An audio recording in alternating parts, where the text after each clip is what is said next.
Ya Əli can belə qəmli durma, ola zəro sənə qurban.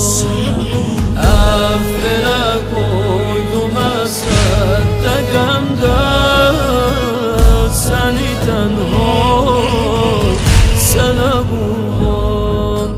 Ya Əli necə vəfalısan bilirəm, ya Əli necə vəfalısan bilirəm.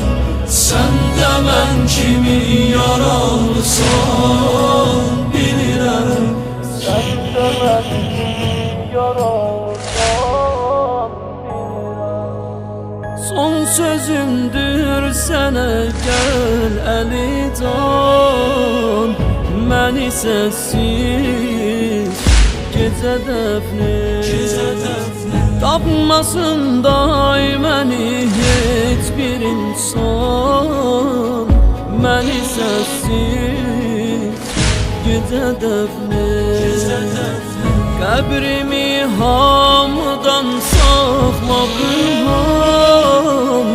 Məni səssiz gecə dəfni məqsəl üstə atsa qan əgər yaralar, məqsəl üstə atsa qan əgər yaralar.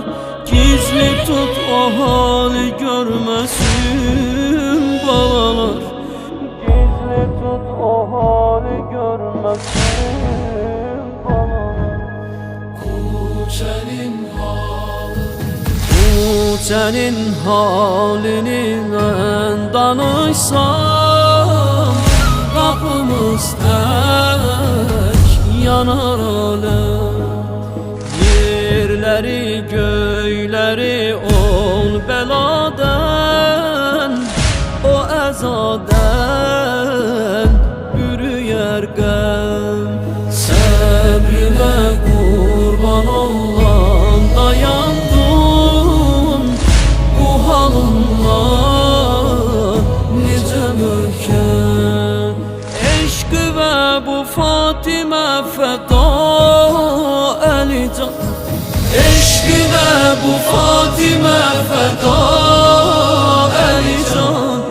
Ən əzablı sözdü əlvida Əli can, ən əzablı sözdü əlvida Əli can. Hər gecə bəqidə ağlaram.